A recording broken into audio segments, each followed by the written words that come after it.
We'll go to Steve Hancock. He's the Emergency Response Manager for Sonoma Water. Go ahead, take it away, Steve. Thank you, Kevin.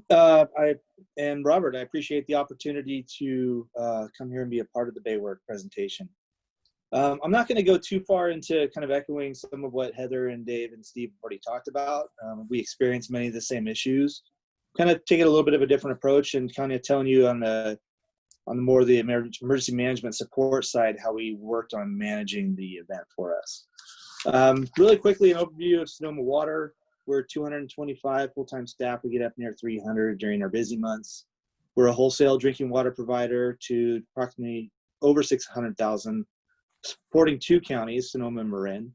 We have wastewater treatment operations from 9 sanitation systems. We work with 6 cities and towns and 3 water districts as our primary water contractors. And we have flood control responsibility for Sonoma County. So our demographics are a bit diverse, and our systems are pretty widespread. So it was critical that we really put some emphasis on making sure we continued those. As everyone knows, the pandemic hit quickly, and we could kind of see it percolating for a little bit. But right here is kind of a summary of the initial actions we've taken at Sonoma Water. And I think really quickly, it's kind of reviewing where we started from. On March 4th, which wasn't too long ago, we had our first internal planning meeting. That was when we were first getting some of the buzz from the county saying, hey, there's this growing virus that's starting to spread, and we have some concerns about it. 6 days later, we ended up suspending all of our travel and public use of our facilities. We stopped hosting meetings and encouraged all virtual meetings. 4 days after that, we activated our EOC, which we still have activated over 100 days now in a virtual state to manage and maintain the operations for our agency. Over a 4-day period, we recognized we really needed to put some emphasis on our continuity planning. So we began working with all of our divisions very aggressively to kind of sit down and go through every business function we had online to make sure that we can continue to operate them effectively while absorbing some of the disruption that the pandemic was reported to bring. By March 16th, we closed all our facilities, transitioned almost entirely to telework where it was feasible. And on March 18th, the county put their shelter in place, which was obviously followed the next day by a statewide shelter in place. We're fortunate and pleased to report that we have had no confirmed illnesses within Sonoma Water's family. But the really important part of this is within 14 days, just 2 weeks, we've seen a mass change in our entire network of how we do things. Where we were expected to show up on a regular Monday and begin our work, now we're doing things in a completely new management infrastructure. And 14 days is a really quick turnaround to make things happen like that. Next slide, please. What we did to really kind of help position ourselves to kind of weather the storm, if you will, we established these overarching set of priorities to use as a touchstone for all the actions and decisions we made going forward.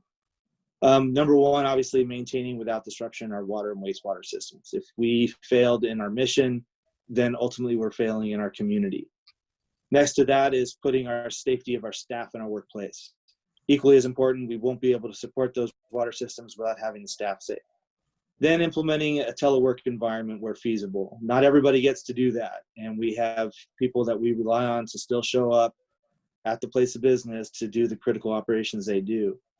Next to that, we have other people we need to transition into a different alternate work setting so that they can remain safe and mitigate that as best as possible.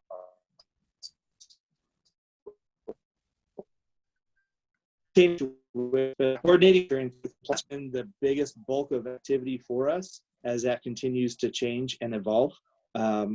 As well, we've been maintaining liaison with our water contractors. Kevin talked about this earlier about some of the works coming out of public safety power shutoffs, which transitioned into some aqueduct repair. And we've maintained that connection and coordination with our water contractors, as well as through Cal One, to really just make sure we're all on the same page and helping each other out as best as possible. Preparing for additional emergency and disaster events, because, you know, if you build it, it will come. Which we can expect probably before too long. We're already seeing the wildfire season pick up. We're always at risk of earthquake, as you can see in Mexico just over the past weekend.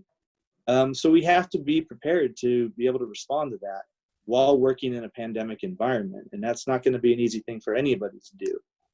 And lastly, keeping our staff engaged and informed. We put a lot of emphasis because we are geographically distributed over a wide area. We have some staff working on remote sites, some staff working in telework. We really needed to put an emphasis on making sure they were engaged and informed and they didn't lose connection with the agency and what we were all doing. Next slide, please. So here's kind of some of the challenges we faced as we were going through this. And this kind of echoes the challenges from the previous presenters. You know, we've staggered our shifts, we've stopped sharing equipment and put single staff in vehicles. Some of the other things that we worked through, and that's just more from an emergency management perspective, but this is something new, right? I mean, none of us have been through a pandemic before, so we didn't really know how it was going to unfold and what it was going to look like for us and what the impact was going to be. So some of the actions and decisions we were making were a little bit, we're going to build it as we're flying it. Sometimes we're even designing it at the same time.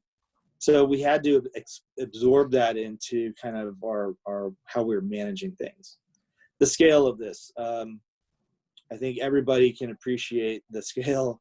It's a total disruption on almost every aspect of our life. So most disasters we go through, they're limited to a geographic area or a specific time frame, and you can escape from it to a certain degree, even by taking a weekend off and just going to a different park. You can't do that right now. There is no way of getting away from this. That takes its toll. And we need to be mindful of that as we support our staff to really make sure that we continue our systems. Many levels of information and decisions. I think, as again, this is a new disaster environment for us. It's unprecedented. We have many levels of decision makers in the process, starting from our county health officer, starting first from our board of directors and our own general manager, to the county health officer and the county board of supervisors, to the governor, to the federal government. There's so many different decision makers in the process, and those weren't always consistent. And I don't think I need to share that anymore for this group, but it was always a rapid transition. So we need to be adaptable and quick in turnkeying the new decisions that were coming out, interpreting how they were going to affect us, and then putting them online in a quick and safe way. The duration of this, I think this is more on the morale side of things and kind of the greater societal challenges we've been experiencing. But the duration of this event, obviously, it increases the anxiety that we feel, which then starts to turn into fatigue, which then comes out in frustration, and then ultimately anger. And we've experienced some of that with some of our staff, and we recognize it's not directed at what we're doing, but it's directed just what the environment is like for everyone. And we need to be mindful of that in how we're supporting our team and making sure they feel heard, and that we can work through some of those issues where we can. Informal communications, probably some of the bigger challenges. Again, we hear, it's rumor and hearsay. If one person passes on, oh yeah, now we have to get antibiotic testing for everything we do, and then that carries on. Next thing we know, we have a staff that's not very happy with some of the things we're putting out, even though we never put it out. So rumor control and really kind of putting positive, proactive communications out to try and put the facts out in front of our staff so they knew what was happening. The variance of needs and support. And I think this really, we're going to kind of underscore again, the continuity planning process. Every business function in any agency has very diverse needs and roles. And it's important, and they all have critical parts of the bigger picture. It's important to make sure that we work through each of them to identify those points of failure, those kind of gaps, and then build redundancy or workarounds where it was appropriate so that we can ensure every business section can continue functioning well, whether that's paying invoices or paying our staff or paying for vendors and our supplies. All of those things need to happen. And this is the one that I feel is unique to this situation mostly is this wasn't an operational disaster. It wasn't an earthquake where we see the obvious physical damage on our infrastructure, or the fire where we see it bearing down on our utility sites and facilities. We couldn't see it, and we don't see it still. It's a secondary impact on some of our staff. Some of it's primarily really the strain on our agency has been on our management culture and infrastructure. where we've had to learn to adapt a new management style for everything that we do, because now we're doing it in a socially distanced way. We can't see each other's faces. We can't get into a meeting or a conference room and work through issues. And how do we hold people accountable when we don't see them as regularly as we used to? So being able to kind of adapt our management expectations and culture to this unique situation has been a challenge for us. I won't say it's not been, but it's something I think we've found success with because we've had a really strong team committed to it. Next slide, please. Communications. I'm a big advocate of communications. I think it's always a fine balance, though, and you have to be continually looking at, what are the methods of communications you're putting out and who your audience is. The communications to our internal staff is going to be different than communications to our water contractors or to our customers at times, and we need to continually evaluate which is the best, most effective way to make sure that everybody's engaged and informed and understands their role. Informal versus formal communications, we've talked on a little bit before. Facts versus stories. There's, I think Steve mentioned before, the conspiracy theories. We had our share of those, and oftentimes those were more stories than based on fact, and we had to do a lot of effort to just kind of make sure we kept people focused on the facts of the response and what we were trying to do. Too much versus too little. I don't think we've ever hit the perfect balance yet on that. And again, who should receive communications? One of the things that we have found a lot of success in is we have actually taken the opportunity to put our general manager in a virtual all hands meeting every week since we started this. And as soon as we transitioned to a telework environment, we really wanted to get the staff an opportunity every week to kind of hear what's going on in the agency so they can stay informed and engaged and up to date and ask questions and get clarification where it's appropriate. We've continued that. We've had overwhelming participation in those, and they've been met with a lot of accolades from the staff who just feel like, since I can't come into the office regularly, I don't see my coworkers as much, it's nice to hear about all the great things that are going on. Again, it goes more to the morale side of things, but it does just kind of keep people connected in what sometimes feel like a very disconnected world right now. And Kevin mentioned the water contractors, really kind of, that's been proven successful for us, really not in the sense that, we're going to coordinate a response activity, but it's a sharing of good information and best practices.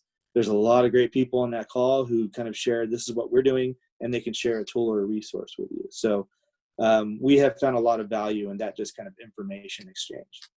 Next slide, please.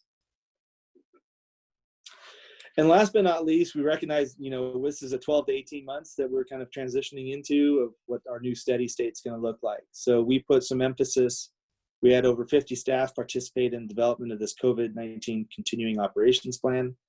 And kind of categorically, we looked at it in those various ways that are listed there. Roles and responsibilities, and really specifically on 3 areas. What is the role of an employee in our agency right now during a pandemic and what their responsibilities are? The supervisors who support them, and then the agency as a whole and how we support all of our staff. The safety precautions we have in place, the people in the workplace and how we support them, and the use of bathrooms, kitchens, conference rooms, shared equipment, things like that. One of the interesting parts, one of the things we heard most from our staff was they want to know if we have a confirmed case, what that process looks like. So we put some clarity around that.